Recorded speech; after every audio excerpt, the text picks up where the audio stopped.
I'm leaving Perth Station on another exciting journey, on another exciting railway day out. I'm travelling over Scotland's best-loved railway monument, the Forth Bridge.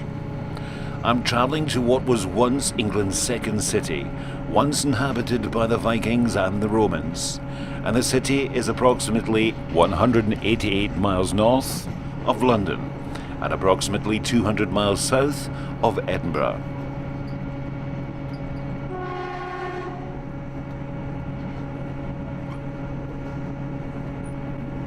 Once part of the North Eastern Railway, its first station dates back to 1839.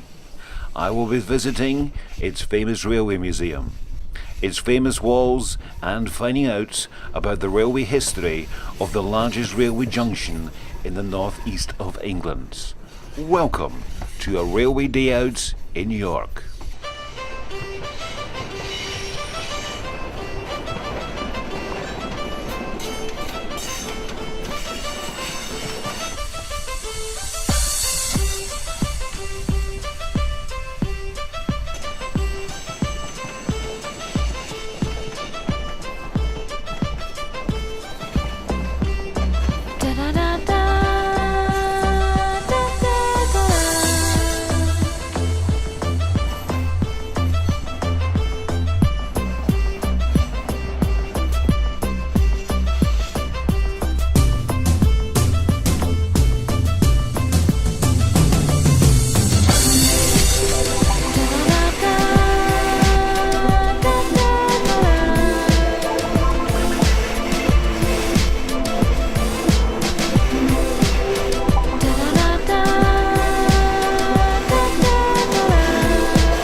Welcome to York Railway Station. It's on the East Coast Main Line, approximately halfway between London King's Cross and Edinburgh Waverley.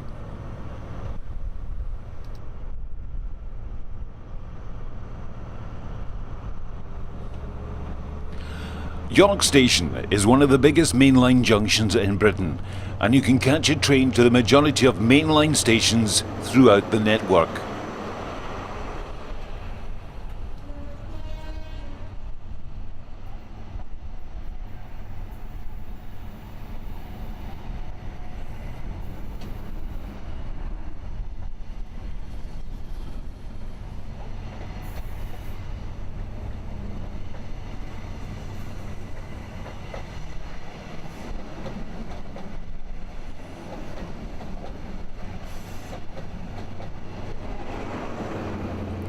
I have been travelling to York for many years for railway management meetings. A matter of fact, one of the companies I worked for had their headquarters in York. But it was not until researching this film that I found out that this station is York's third.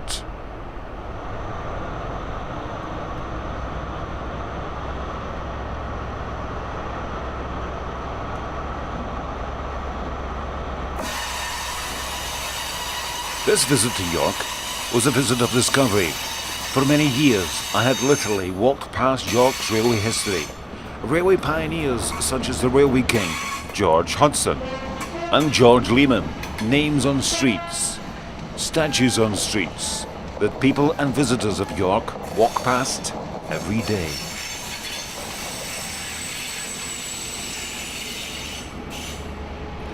So this is the third railway station in York. But where was the first station built? But more importantly, where was the second station built? Because research suggests it was built within the Roman walls. But how did it get there? We'll find out later. The current railway station in York was opened in 1877. It was designed by the architects Thomas Prosser and William Peachley. The original station had 13 platforms and, believe this or not, it was the largest railway station in the world.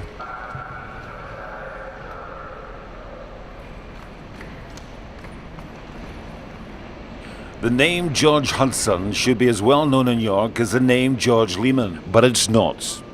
In 1827, a distant relative left George Hudson £30,000, equivalent to $5 million in today's money. He had been an apprentice in a drapier's in York. He eventually became a business partner. He decided to spend his £30,000 buying shares in the North Midland Railway Company.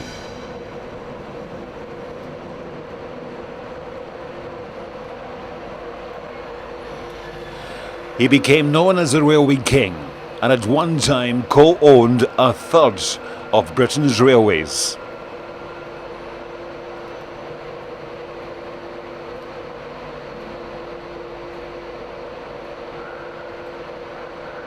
George Hudson had a street named after him, but eventually there was questionable business deals. This brought the downfall of the Railway King. Disgrace and bankruptcy followed. His street was renamed Railway Street until 1971, a century after his death. And once again, the street was named George Hudson Street. I mentioned earlier that York has had 3 railway stations, so where was the first one? It's here, only a few hundred yards from the current railway station, just off Queen Street. York's first railway station was a temporary wooden building outside the city walls. It was opened in 1839 by George Hudson of the York and Midland Railway. Here's an aerial view of the location of York's first railway station. But the railway pioneers had plans. They wanted to get closer to the city centre of York. But there was a problem. To achieve this, the railway pioneers needed to go through the old York Roman walls. And this was achieved by building 2 large archways through the Roman walls. So here is the location of York's second railway station. This is a famous painting of the new station at York. You can see in the bottom left-hand corner the 2 new arches that were built to allow the trains into their new station. The new station was built at the junction of Toff Green and Tanner Row, built by the architect George Townhead Andrews in 1840. The station opened on the 4th of January 1841. Andrews also designed the neo-Tudor arches through the walls to allow access to the station. I'm sitting above the 2 arches that took the trains from the old station, the first station that was built, under the Roman wall and into what was York's new station. And it seems that these old archways that took the railways into their second railway station seemed to be a well-kept secret. But now you know why they're there and why they were built.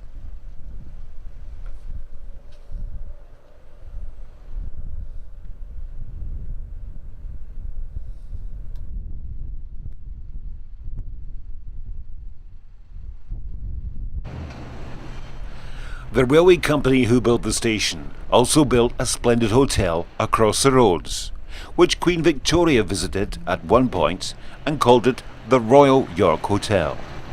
But it wasn't long until the railway pioneers realised they had a problem.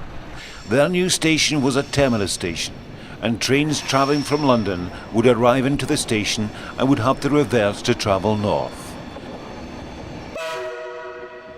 So there was only one conclusion. They needed to build another station, a through station. And that's the York station we travel through or visit today.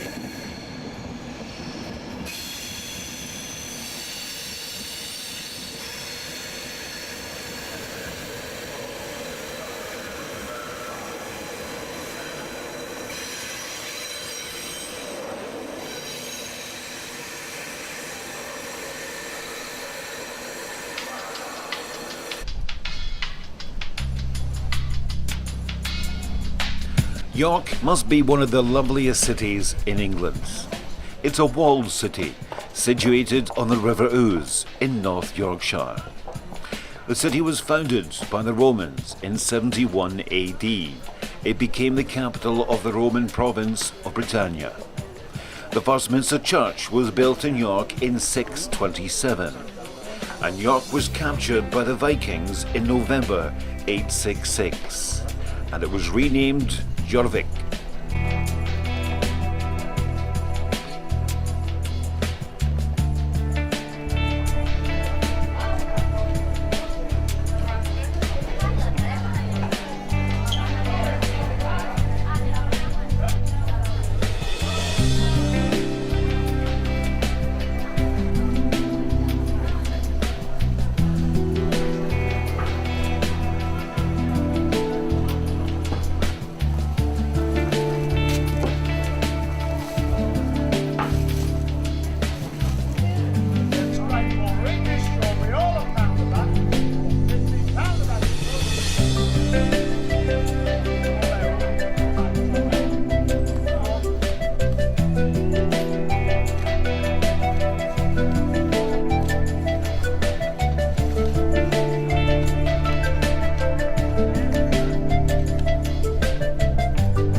Here we have the famous pub on the River Ouse, which is called the King's Arms.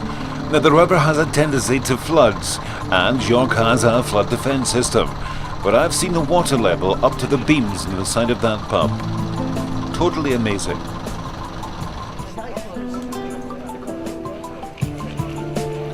The beautiful sight of York Minster. The towers reach approximately 197 feet and can be seen for miles. It's open each day for prayer, and remember, the first sight of a minster here in York was back in the year 627.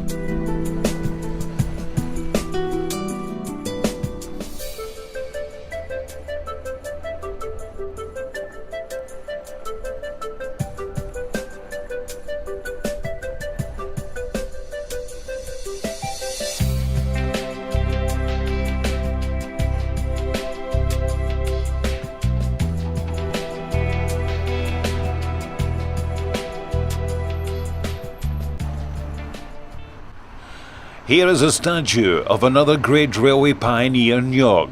His name is George Lehmann. It's situated at the end of Lehmann Road, not far from York Station. And we'll talk about this gentleman later in the film. The view of a Class 91's pantograph. The locomotive is about to push the train to London. Now listen.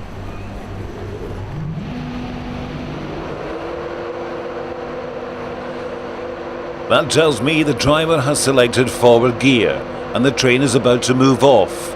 The noise you hear is the blower motors, which are used to cool down the traction motors. Pantographs in all-electric traction are kept in the raised position by the use of an air supply. If the carbon strip which touches the overhead wires loosens or falls off, then the pantograph will auto-drop. This prevents damage to the overhead wires. Now, I just thought I would add that in to those viewers who like a bit of technical knowledge.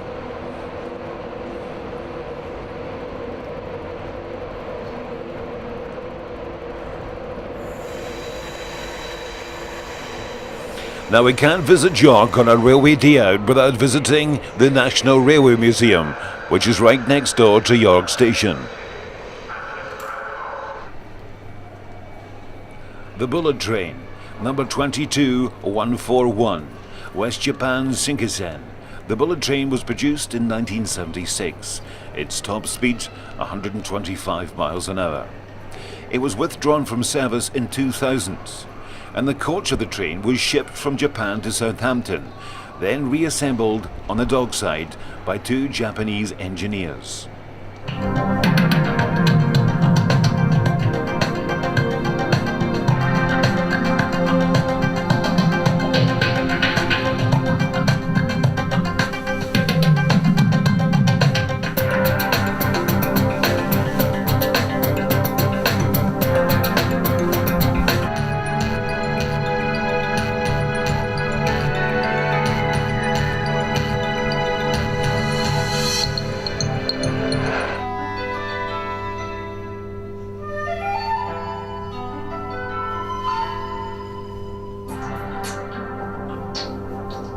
It then travelled by truck to York's Carriage Works, then travelled its last mile and a quarter by rail.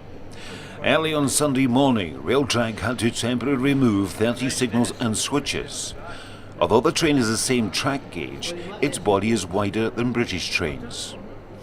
The bullet train opened to the public at the National Railway Museum in July 2001.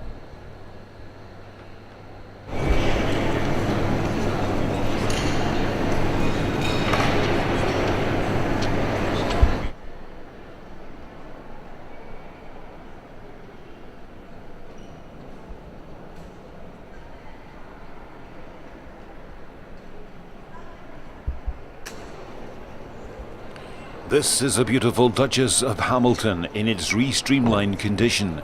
It was built at Crewe in 1938 and is a Coronation class locomotive.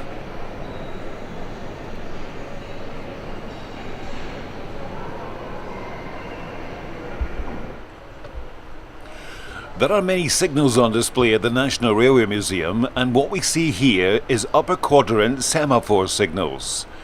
The railways took the signalling from shipping.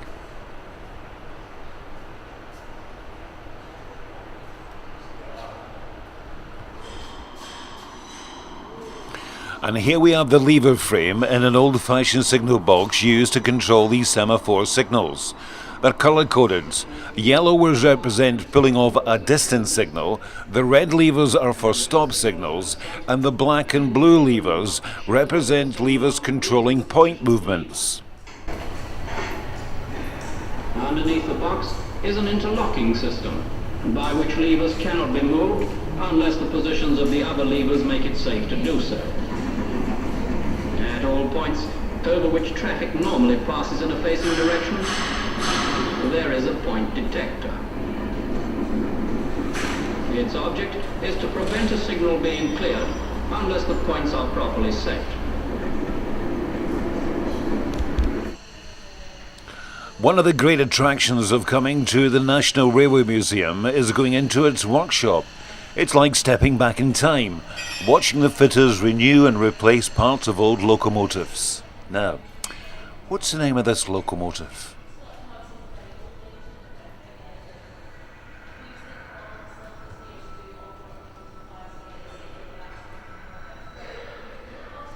It's a famous Flying Scotsman. Now, I've been in that locomotive quite a few times in steam.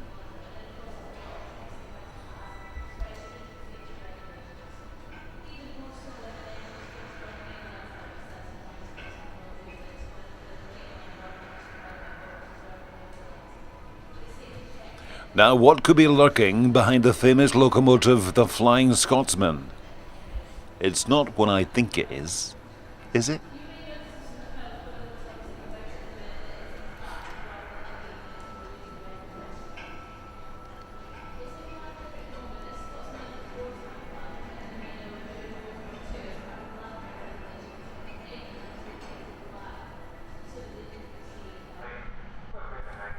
I'm back at York Station after a great day out at the National Railway Museum. It's situated right next door to York Station and it's free. But I have one more story to tell you before heading home, about another great railway pioneer from York. George Lehmann was a successful lawyer and politician, but it was the impact on the railways that was his greatest legacy. He played a role in investigating into illegal share dealings that led to the downfall of his political opponent George Hudson, the railway king. In 1849, he succeeded Hudson as chairman of the York, Newcastle and Berwick Railway. The railway merged to become the North Eastern Railway, headquarters in York. The North Eastern Railway became one of the wealthiest railways in the country. George Lehmann died in Scarborough in the year 1882, aged 72.